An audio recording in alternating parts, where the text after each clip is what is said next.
కళ్యాణం జరిగే సమయంలో దాదాపు 4 గంటలు అక్కడ కూర్చున్నాం. మళ్ళీ కళ్యాణం అయిపోయి ఇంటికి వచ్చేంత వరకు నాకు ఎలాంటి అనుమానాలు లేవు, ఎవరి మీద అనుమానాలు లేవు. కానీ వచ్చిన తర్వాత నా గన్మెన్ అంటే పార్టీ కార్యకర్త కాదు.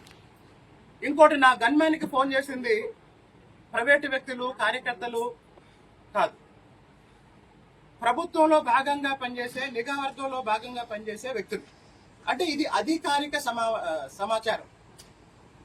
దీన్ని బట్టి నేను అడిగే ప్రశ్నలు ఏంటంటే, దాడి చేస్తారేమో అనే సమాచారం ఉన్నప్పుడు కూడా, దాడి జరుగుతుందేమో అనే సమాచారం ఉన్నప్పుడు కూడా నాకెందుకు భద్రత కల్పించలేదు,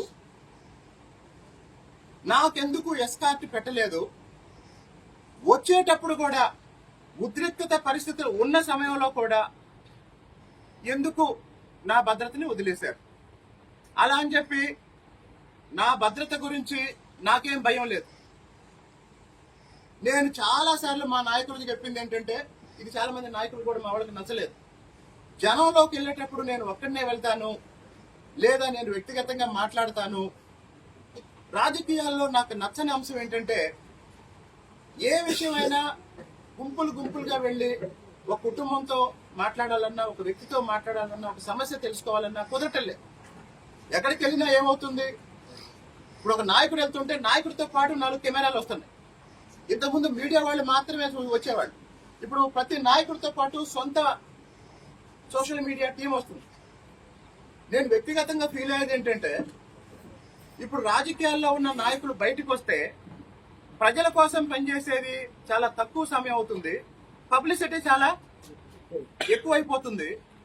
ఇది సమాజానికి నష్టం అని నా అభిప్రాయం. సరే, ఈ నేపథ్యంలో ఈరోజు వాస్తవానికి నా గురించి కొణిజర్లలో కొంతమందిని పెట్టారు, అయినా మమ్మల్ని ఎవరు ఆపలేదు, మా మీద ఎవరు దాడి చేయలేదు, మేము వచ్చాం. ఇప్పుడున్న సమాచారం ప్రకారం మళ్ళీ ఊటుకూరు దగ్గర 2-3 వాహనాలు పెట్టారు.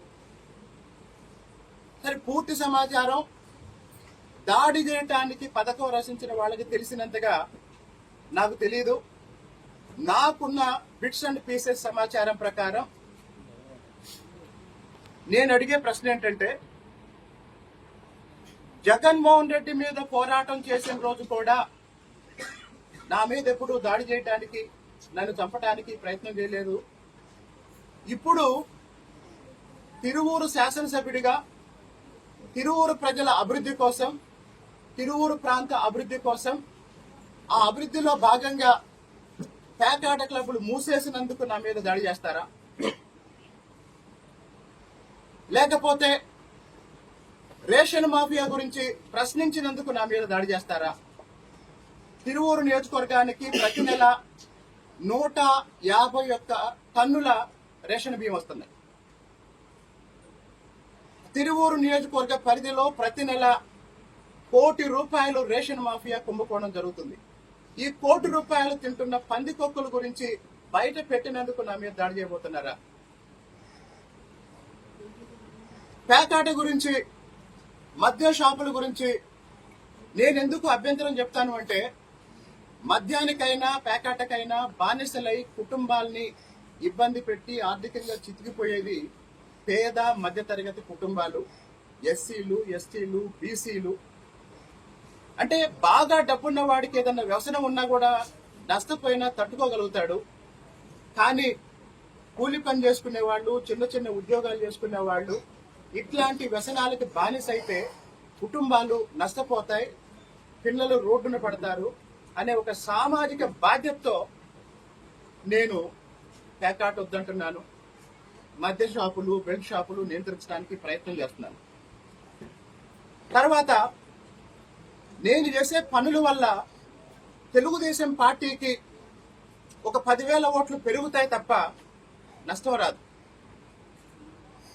మరి నా మీద చేసే విమర్శలు ఏంటి? నేను ఎమ్మెల్యే అయిన 3వ నెలలో నా మీద విమర్శ ఏంటంటే, ఈయన జగన్మోహన్ రెడ్డి పోవట్టు అని. జగన్మోహన్ రెడ్డి కోసం పనిచేసేవాడు ఆయన అధికారంలో ఉన్నప్పుడు, ఆయన ముఖ్యమంత్రిగా ఉన్నప్పుడు ఏదైనా ప్రయోజనం ఆశించి చేస్తాడు కానీ జగన్మోహన్ రెడ్డి కోసం పని చేస్తే నాకు వచ్చే ప్రయోజనం ఏంటి? వెంటనే చెప్పే సమాధానం ఏంటంటే ఏదన్నా ఆర్థిక ప్రయోజనం ఉందేమో అని. తిరువూరులో ఉన్న మీడియాని అందరిని అడుగుతున్నాను, ప్రతిపక్ష పార్టీలను అడుగుతున్నాను, ఈ 20 నెలల నేను ఎమ్మెల్యేగా పనిచేసిన ఈ కాలంలో నా ద్వారా గాని నాతో ఉండేవాళ్ళు గాని ఎవరైనా అవినీతికి పాల్పడ్డట్టు మీ దగ్గర సమాచారం ఉంటే ప్రపంచానికి తెలియజేయండి. Please subscribe .news.